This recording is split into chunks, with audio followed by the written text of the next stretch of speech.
প্রধানমন্ত্রীর ডাকে সাড়া দিলাম, কিনে আনলাম ফুল, ফল ও ঔষধি গাছ। সবুজ বাংলাদেশ গড়ার ছোট্ট উদ্যোগ। একটা গাছ, শুধু একটা চারা নয়, এটা ভবিষ্যতের ছায়া, এটা বিশুদ্ধ বাতাস, এটা আগামী প্রজন্মের জন্য রেখে যাওয়া একটি উপহার। সম্প্রতি মাননীয় প্রধানমন্ত্রী দেশ জুড়ে বেশি বেশি গাছ লাগানোর আহ্বান জানিয়েছেন। রাষ্ট্রের একজন দায়িত্বশীল সচেতন নাগরিক হিসেবে আমিও সেই আহ্বানে সাড়া দেওয়ার চেষ্টা করেছি। কারণ একটি গাছ শুধু আমাদের ছায়া বা ফলই দেয় না, এটি আমাদের পরিবেশকে সুন্দর রাখে, বিশুদ্ধ অক্সিজেন দেয় এবং আগামী প্রজন্মের জন্য একটি সবুজ ভবিষ্যৎ গড়ে তোলে। আমার বিশ্বাস, একজন মানুষ যদি অন্তত একটি গাছও লাগান এবং সেটিকে যত্ন করে বড় করেন, তাহলে আমাদের দেশ আরও সবুজ, আরও সুন্দর হয়ে উঠবে। আজ আমরা যে ছোট্ট একটি চারা রোপণ করছি, সেটি একদিন বড় হয়ে অসংখ্য মানুষকে ছায়া, ফল, ফুল ও বিশুদ্ধ বাতাস উপহার দেবে। তাই আসুন আমরা সবাই নিজ নিজ অবস্থান থেকে গাছ লাগাই, গাছের যত্ন নিই এবং পরিবেশ রক্ষায় ভূমিকা রাখি। আর সেই চিন্তা থেকেই আমি নার্সারি থেকে নিয়ে এসেছি অনেকগুলো গাছের চারা।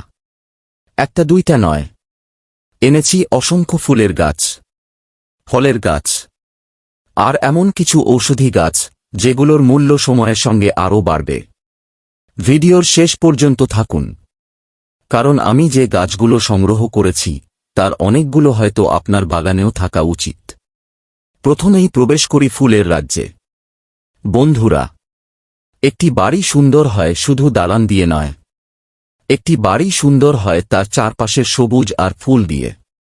তাই প্রথমেই আমি বেছে নিয়েছি অসাধারণ কিছু ফুলের গাছ, যেমন লেন্টিনা। ছোট ছোট রঙিন ফুলে প্রায় সারা বছর ভরে থাকে। ঘণ্টা জবা, ফুলগুলো দেখতে যেন প্রকৃতির তৈরি ঘণ্টা। এরোমেটিক জুঁই, নামের মতোই সুগন্ধে ভরিয়ে দেবে পুরো বাড়ি। চামেলি, যার সৌন্দর্য কখনো পুরনো হয় না। নাকচাপা, যার সুবাস দূর থেকেই মানুষকে আকর্ষণ করে। গন্ধরাজ, একটি ফুল ফুটলেই পুরো বাড়ি সুগন্ধে ভরে যাবে। হাসনাহেনা, রাত নামলেই যার আসল সৌন্দর্য প্রকাশ পায়। এরপর রয়েছে লাল কাঠগোলাপ, রঙ্গন, সোনালু, চায়না টগর, বড় টগর, মুসুন্ডা, মধুমঞ্জুরি, বোগানবেলিয়া, যাকে আমরা বাগান বিলাস বলি। অলকানন্দা, বকুল, কৃষ্ণচূড়া, একাধিক জাতের ও রঙের জবা। লাল চেরি, সবুজ চেরি, আরও অনেক দৃষ্টিনন্দন ফুলের গাছ। ভাবুন তো, কয়েক মাস পর যখন এই গাছগুলোতে ফুল ফুটবে, তখন পুরো বাড়িটাই সুগন্ধ আর রঙে ভরে উঠবে। আমি বিশ্বাস করি, যে বাড়িতে ফুল থাকে সেখানে মন ভালো রাখার জন্য আলাদা কোনো ওষুধ লাগে না। এবার আসি সবচেয়ে উত্তেজনাপূর্ণ অংশে, ফলের গাছ।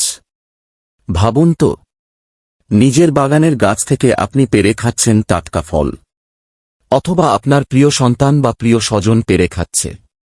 এটাই তো সবচেয়ে বড় আনন্দ। আমি সংগ্রহ করেছি সাদা লঙ্গান, লাল লঙ্গান, সিডলেস লেবু, কাগজি লেবু, অ্যাভোকাডো, করমচা, বলসুন্দরী বড়ই, জলপাই, গোল্ডেন 10 থাই পেয়ারা, মাধবী পেয়ারা, আঠাবিহীন বেল, কদবেল, তেজপাতা, জামরুল, আতা, আঠাবিহীন কাঁঠাল, কাউ ফল এবং বিভিন্ন জাতের উন্নত মানের আম। আমের মধ্যে রয়েছে কিউজাই, বাড়ি 4 KG, Amrapali, banana mango, king of চাকাপাত, আলফানসো, ফজলি, হিমসাগর সহ বেশ কিছু জাত, যা সবগুলোর নাম মনেও রাখতে পারিনি। প্রতিটি জাতেরই আলাদা বৈশিষ্ট্য। কোনোটি খুব মিষ্টি, কোনোটি সুগন্ধে ভরা, কোনোটি আবার প্রচুর ফল দেয়। সব মিলিয়ে ভবিষ্যতের একটি সমৃদ্ধ ফলের বাগান তৈরির স্বপ্ন নিয়েই এই চারা সংগ্রহ। শুধু সৌন্দর্য আর ফল নয়, স্বাস্থ্যের কথাও ভাবতে হবে। তাই আমি সংগ্রহ করেছি ত্রিফলা। তিনটি ফল এক করলে হয় একটি মহা ঔষধ। আমলকি, হর্তকি, বহেরা এবং আরও কয়েক ধরনের গুরুত্বপূর্ণ ঔষধি গাছ। আমরা সবাই জানি এই গাছগুলোর রয়েছে অসাধারণ ঔষধি গুণ। তাই বাড়ির আঙিনায় এমন গাছ থাকা সত্যিই একটি বড় সম্পদ। আমাদের পূর্বপুরুষরা যেসব গাছের ওপর নির্ভর করতেন, আজও সেসব গাছের গুরুত্ব একটুও কমেনি। তাই প্রতিটি পরিবারের আঙিনায় অন্তত কয়েকটি ঔষধি গাছ থাকা উচিত। শেষ কথা, বন্ধুরা, আমি হয়তো একসাথে কয়েক ডজন গাছ কিনেছি। আপনার পক্ষে হয়তো এতগুলো গাছ একসাথে সংগ্রহ করা সম্ভব নাও হতে পারে, কিন্তু আপনি যদি বছরে মাত্র একটি গাছও লাগান আর সেটিকে বাঁচিয়ে রাখেন, তবুও আপনি পরিবেশের জন্য অসাধারণ একটি কাজ করবেন। মনে রাখবেন, গাছ লাগানো শুধু একটি শখ নয়, এটি ভবিষ্যতের জন্য সবচেয়ে লাভজনক বিনিয়োগ। আজ যে ছোট্ট চারাটি মাটিতে রোপণ করবেন, একদিন সেই গাছই আপনার সন্তানদের ছায়া দেবে, পাখিদের আশ্রয় হবে, ফুল দেবে, ফল দেবে, আর অক্সিজেন দিয়ে পৃথিবীকে আরও বাসযোগ্য করে তুলবে। চলুন আমরা সবাই মিলে একটি সবুজ বাংলাদেশ গড়ার যাত্রায় নিজেদের ছোট্ট অবদান রাখি। ভিডিওটি যদি আপনাদের ভালো লেগে থাকে, অবশ্যই একটি লাইক করবেন, কমেন্ট করে জানাবেন আপনি এবছর কোন গাছটি লাগাতে চান। আর যদি এখনও আমাদের পরিবারের সদস্য না হয়ে থাকেন, তাহলে এখনই চ্যানেলটি সাবস্ক্রাইব করুন, কারণ সামনে আসছে এই প্রতিটি গাছ লাগানো, পরিচর্যা, সার প্রয়োগ, কলম তৈরি, ফুল ও ফল আসা পর্যন্ত পুরো যাত্রার বাস্তব ভিডিও। সুতরাং আমাদের সঙ্গেই থাকুন। আজ তাহলে এটুকুই। আগামীতে নতুন কোনো ভিডিওতে নতুন কোনো বিষয় নিয়ে গল্প করব। আমার এই চ্যানেলে আমার শখ, আমার কৃষি নিয়েই আমার গল্প থাকবে।